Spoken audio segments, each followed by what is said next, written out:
Tenho aqui ao meu lado Ana Maria Tarran, Cristiana Lobo, Lilian Vitfib e de Berlim, Lúcia Hipólito. Eu quero aproveitar que a Lúcia... Oi, Lúcia, tá gelando aí, não é, meu amor? Quase. Não. Eu quero liberar você rapidinho, porque eu sei que não deve ser fácil ficar em pé esperando. Nós vamos discutir um pouco agora sobre funcionalismo público, sobre as pressões e sobre as possibilidades de se criar novos ministérios para dar mais emprego para as pessoas. E já que você está na Alemanha, me diga que diferença fez nessa unificação o que era antigamente a Alemanha Ocidental e a Alemanha Oriental. Qual das duas tinha um funcionalismo público mais exacerbado? Olha, João, é curioso você estar perguntando isso, porque, evidentemente, a Alemanha Oriental, todos eram funcionários públicos, né, na medida em que tudo pertencia ao Estado. E se a gente pensar que a divisão das Alemanhas aconteceu em 1945, elas só se reuniram em 1990, foram duas gerações que se passaram dentro da Alemanha Oriental sem saber o que é disputar um lugar no mercado de trabalho. Então, hoje em dia, está acontecendo uma coisa muito interessante. As pessoas vindas da Alemanha Oriental são pessoas altamente qualificadas porque tiveram escola, boa escola, universidade, tudo pago pelo governo, mas elas não sabem disputar um lugar no mercado de trabalho. Então, hoje, 85% da nova geração de funcionários públicos na parte ocidental da Alemanha vem da Oriental. Por quê? Porque eles sabem ser bons funcionários públicos, eles são qualificados, mas eles não sabem disputar lugar em mercado de trabalho. Bom, eu sei que na Rússia, quando eu fui entrevistar o Gorbachev, que já não era mais presidente ou líder da Rússia, enfim, tinha um problema sério, que é o seguinte: tinha acabado o regime comunista, mas, de certa forma, o poder, o Partido Comunista ainda detinha o poder por causa do vasto funcionalismo público que tomava conta de tudo. Então, me diziam o seguinte: se tinha uma manifestação contra o governo, a favor dos comunistas, as ruas ficavam coalhadas de pessoas. Quando era o oposto, iam 2 ou 3 gatos pingados, exatamente por isso que você está comentando, da organização que se forma. Você acha que aqui no Brasil, depois eu vou jogar a pergunta aqui para as minhas meninas daqui, existe a possibilidade de haver um inchaço maior ainda no funcionalismo público? Olha, eu acho que existe, inclusive por causa do esquartejamento da máquina pública. Eu vou te contar 2 experiências que eu vi aqui na Alemanha que eu achei muito interessantes pela possibilidade de comparações com o Brasil. Eu fui visitar uma coisa chamada... Aqui eles conseguiram fazer uma PPP. Você se lembra daquelas parcerias público-privadas que foram aprovadas no Congresso Nacional, mas não saíram no papel? Sim. Pois eu fui visitar uma, Jô, que cuida da região metropolitana de Hamburgo. É uma coisa tão confusa que a região metropolitana de Hamburgo pertence a 3 estados alemães diferentes. Ela pertence ao estado de Hamburgo, a Schleswig-Holstein, que fica mais para o norte, e a Baixa Saxônia, que fica para o sul.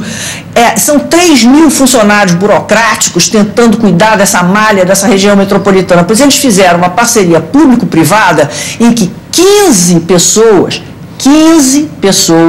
cuidam da instalação, da gestão e da facilitação de 190 mil empresas. Então, o que aconteceu? Eles pura e simplesmente contornaram esta burocracia e criaram um organismo ágil, rápido, que presta contas, que tem que ser avaliado periodicamente e cuida da instalação dessas 190 mil empresas. E a outra experiência interessantíssima também, e que tem a ver com essa coisa da burocracia, é o Porto de Hamburgo. Hamburgo é o 8º porto do mundo. Ele tem um movimento, Jô, que ele é um porto indústria, quer dizer, tem estaleiro grudado, é uma cidade, é uma coisa fantástica. Nós fomos fazer um passeio de barco ontem pelos os canais do Rio Ulster e depois indo para o Elba para chegar no porto. Mas é um mundo aquilo. Pois justamente aquilo é uma autarquia, é o Hamburgo Port Authority, é uma autarquia que cuida do Porto de Hamburgo, que tem um faturamento de 300 milhões de euros. Jô, são 9 pessoas que tomam conta disso. As firmas de logística já estão privatizadas, são elas que cuidam de enfrentar os estivadores, as greves, os trabalhadores, etc. E as 9 pessoas cuidam da gestão dessa autarquia. também contornaram a burocracia, contornaram as dificuldades da burocracia e criaram um organismo muito ágil, muito rápido, que responde rapidamente à sociedade. Eu acho que esse tipo de coisa é que precisa, talvez, a gente fazer no Brasil, parar de esquartejar a máquina pública em nome de aliados e tentar contornar a burocracia. Agora, o esquartejamento da máquina pública, Jô, também tem a ver com o fato de que nós temos 29 partidos atuantes e esses 29 partidos querem ter lugar no poder. Aqui na Alemanha, a Alemanha possui 40 partidos políticos. Só que os partidos relevantes, isto é, aqueles que jogam o jogo político, são 4. A social-democracia, a democracia cristã, os verdes, que nasceram aqui na Alemanha, a Alemanha é a inventora do Partido Verde, e os liberais. Pois olha, a Alemanha pratica um sistema eleitoral que todo mundo conhece aí no Brasil, porque todo mundo quer implantar o modelo alemão, que é um sistema misto. Você elege metade do parlamento por voto proporcional em lista fechada, e a outra metade você elege por voto distrital puro. Pois os partidos políticos estão reunidos e estão chegando à seguinte conclusão: o voto proporcional não cria maiorias. Então, se a maioria não sai da eleição, você fica na mão da barganha política para compor a base aliada do governo. Isso eu não estou falando de Brasil, não, hein? Eu estou falando da Alemanha. Os partidos alemães estão querendo implantar o voto distrital puro, segundo o modelo inglês, porque no entendimento deles, o voto proporcional é o caminho certo para a barganha e o risco da corrupção que existe sempre, Jô.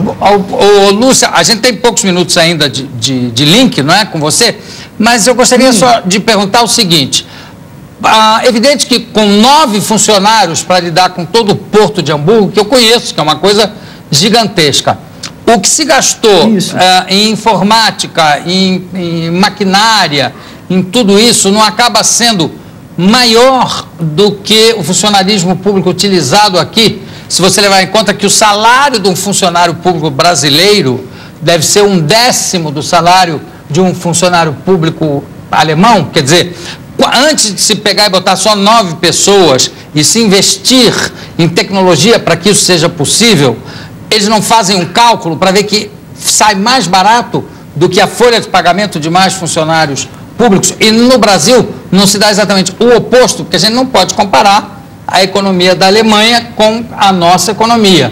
Você acha que isso não leva em conta na hora de calcular? Olha, certamente eu acho que você tem um bom ponto. E no Brasil, como é um país pobre, muitas vezes o funcionalismo público é uma maneira de dar emprego. Isso certamente você tem razão. Mas a questão não é apenas o inchaço de funcionários. O problema é que você tendo burocracias tão grandes, com um número terrível de dificuldades, burocracias que se vigiam umas às outras, você tem aí um caminho para esquemas de corrupção também muito complicados. Quer dizer, não é apenas, Jô, a questão da folha de pagamento. Se fosse só a folha de pagamento, não ficaria tão caro, mas o problema é que se você joga em cima da folha de pagamento esquemas de corrupção em que funcionários são corrompidos de um lado e empresários corrompem de outro, isso fica 10, 15 vezes mais caro. Tá bom, querido, olha, muito obrigado, e agora, por favor, vá se agasalhar, se enfie embaixo de um belo edredom, bem quentinho. Muito obrigado pela sua participação conosco. Estamos te esperando, tá? Um beijo. Obrigada a vocês, e um beijo a todo mundo.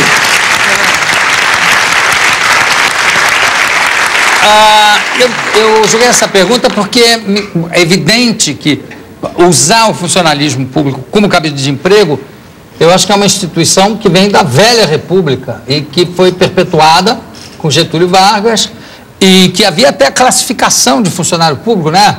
Tinha até a Maria Candelária, funcionária letra O.